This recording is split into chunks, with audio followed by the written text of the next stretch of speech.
Hello, Dr. James Bogash, expert in health and longevity, and should come as no surprise that I'm not a big fan of the new class of weight loss. I'd say new. I've been following this class of drugs for at least 12 years. I was looking back at the first time that I wrote about concerns on this. So these aren't really new, but when they were approved for obesity for like semaglutide or Wegovy, all of a sudden the market just blew up, let's put it that way. So I'm not a fan of these class of drugs for a variety of reasons. There's a couple that are top of the list. And I'm going to cover two different studies today that really drive this point home. So GLP-1 is a hormone that is a pretty potent anti-diabetic hormone. Our bodies release it, the half time's about a minute and a half, but the body starts to break it down, and there's reasons why. These drugs, starting with Byetta, was one of the first ones. Byetta was a injection. Its half-life was pretty short, so now we've gotten it down to once a week, sometimes once a month class of drugs, and they pretty much keep, instead of a minute and a half, they'll keep GLP-1 levels steady all the time. And so curbs hunger is probably the biggest thing. I mean, certainly you've heard about issues with paralyzing the intestines or the stomach. Like, those are concerns. I don't think those are the greatest concerns because they're still relatively small numbers. My absolute biggest concern is the loss of lean body mass with these drugs, and I'll cover that, what to do about that in just a minute. But the first one was a study looking at a variety, both the different class of diabetic drugs, the sodium glucose, the SGLT inhibitors. So they actually cause us to we don't reabsorb glucose, we spill it out in the urine. They looked at drugs like Jardiance, and those are Jardiance, Invokana are drugs in that class, and then they looked at the GLP-1 receptor antagonists or agonists like semaglutide, Wegovy, and Ozempic. Some of the other drugs also affect, like Mounjaro affects another pathway called GIP, gastric inhibitory peptide.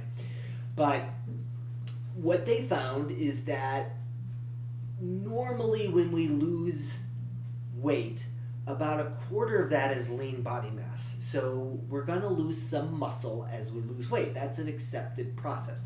About a quarter of that. So 3/4 of the weight loss is stuff we don't want. A quarter of the weight loss is stuff we do want. Now, that lean body mass it takes into account cell mass, body cell mass. There's some other factors that go into it, but let's just, for simplicity's sake, consider it muscle mass. It's not that clear, but it makes it easier to understand. So when this first study looked at a variety of different studies looking at these class of drugs, specifically on how they affected body composition loss. And in the 12 studies that actually asked the question of lean body mass or fat-free mass, 7 of them showed a pretty significant loss of skeletal muscle mass, which is the exact scenario we do not want in somebody who wants to manage their weight or who's diabetic. There is nothing more powerful at managing diabetes, obesity, and your risk of diabetes than muscle mass, period. So the fact that this drug contributes to a huge loss of skeletal muscle is a big concern, not just in the short term, but in the long term. So that was one study. Then this was driven home by a recent publication out of, it was a study in Dubai looking at 338 patients on these classes of drugs, which also includes Byetta. Byetta is in a little bit different category because its shelf life is shorter. But they followed these patients for a year. And one of the things they found initially, they looked at HbA1c, which is, we kind of look at that number that we want it to be under 6.5. Lower is better. It's a marker of how well we're controlling blood sugars. Really strong marker with diabetic. And these are the kind of markers we should be looking at. weight loss is important, but really we want to control blood sugar. And they found that initially, they were checking these people quarterly. Initially, in the first 3 months, they found a drop in A1C, which is good, and a drop in weight. That's where it stopped. And this is what happens in the real world. Those numbers started to climb back up, so after a year, there wasn't any difference. And in some cases, those numbers were higher than what they started with, which is devastatingly bad. And so you've now been on a drug for a year that didn't really change, for the vast majority of people, the things we wanted to change. What you do have is cost, because these class of drugs are breaking certain systems. Certain states are even cutting it out because it's basically bled them dry.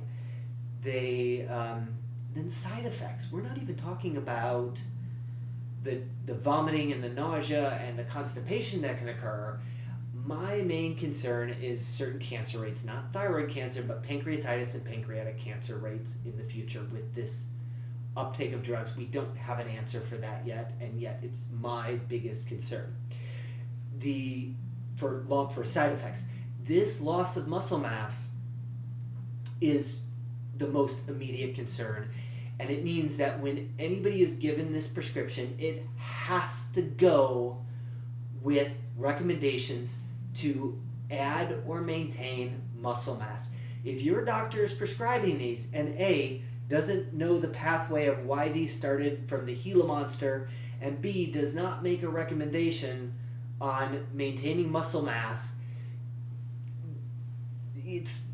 that is why we're going to have big problems with this class of drugs. It just frustrates me that just because somebody has a pen and paper and is able to write the prescription does not mean that they understand what they are doing. I'd have to say every patient I've had has not been explained. They think it's just a miracle drug. It's not explained to them that lean body mass needs to be worked on, maintained, or added while they're on this class of drugs. Otherwise, on the other side of it, it's going to be ugly. And that's why you see so much weight regain and even increased weight afterwards. And, so hey, maybe these people just need to be on these drugs for the rest of their life. Then we have the discussion about cost and side effects like increased rates of cancer. There's not a good answer. These drugs are not going to be a solution. I am really hoping that we wake up as a society and realize that these aren't the answer long before people have irreversible side effects from using this class of drugs.